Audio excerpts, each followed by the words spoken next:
धन श्री गुरु गोबिंद सिंह जी महाराज। धन श्री गुरु गोबिंद सिंह जी महाराज। जन्म साखी श्री गुरु गोबिंद सिंह जी की। रात्रि समय औरंगजेब को भाई मती दास शहीद ने डराना।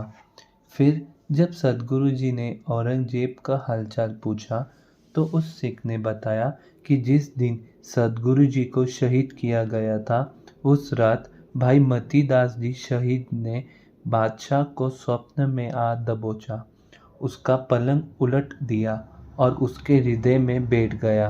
बादशाह एक स्थान पर सो नहीं सका, डरता कभी एक महल में और कभी दूसरे में छिप छिप कर सोता था। शहीद उसे कहते थे कि हमने तुम्हें दिल्ली में नहीं रहने देना। इससे बचने के लिए बादशाह ने जादू टोने भी करवाए, मुल्ला भी बुलाया, पर कुछ न बना। एक दिन बादशाह ने सुना कि दिल्ली में एक वली अल्लाह पीर आया है।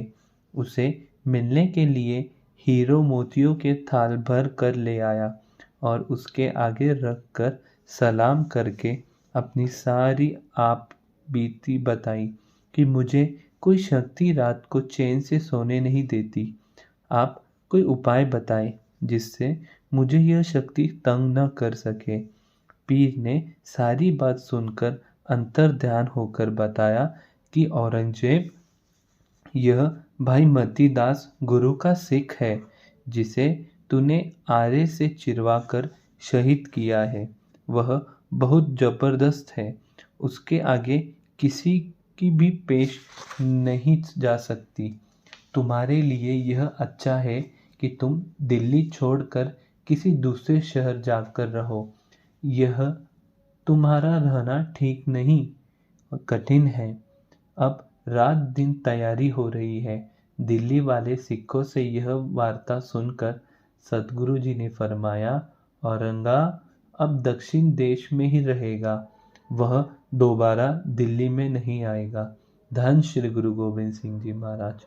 सदगुरु जी की दस्तरबंदी के समय से ही बीवी वीरों के 5 लड़के, बाबा सूरजमल के 2 पुत्र और श्री गुरु हरगोबिंद साहिब जी के पुरोहित का पुत्र दयानंद आदि योद्धा आनंदपुर सदगुरु जी के पास ही रहने लग गए।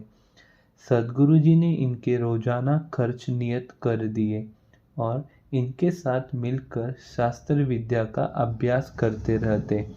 इस तरह आप जी ने शास्त्र, घोड़े तथा योद्धा अपने पास एकत्रित करने आरंभ कर दिए।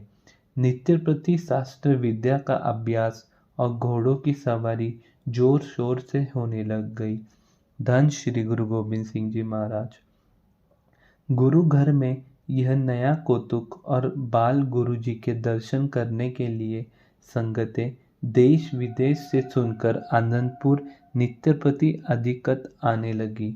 गुरुजी ने सब सिखों को आदेश कर दिया कि जिसने हमारी अधिक खुशियाँ लेनी है तो वे हमारे लिए अच्छे शास्त्र और घोड़े भेंट लेकर आए।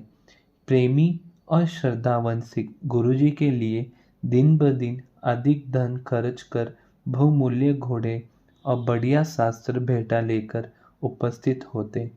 घोड़ों की देखभाल और शास्त्रों के अभ्यास हेतु योद्धा सिख भी गुरुजी के पास उनकी खुशियाँ प्राप्त करने के लिए एकत्रित हो गए। सदगुरु जी शास्त्र चलाने और घोड़े की सवारी के अभ्यास के लिए नित्य ही जंगल में शिकार खेलने जाते। घोड़दौड़, नेजाबाजी आदि खेल कर अपने योद्धों को तैयार करते। इसका वर्णन सदगुरु जी ने बचित नाटक में ऐसे किया है। धन श्री गुरु गोविंद सिंह जी महाराज। राज साज हम पर जब आयो, जता सकत तब धर्म चलायो। भांति भांति बन खेल शिकारी, मार रीछ रोज झकारी। धन श्री गुरु गोबिंद सिंह जी महाराज। धन श्री गुरु गोबिंद सिंह जी महाराज।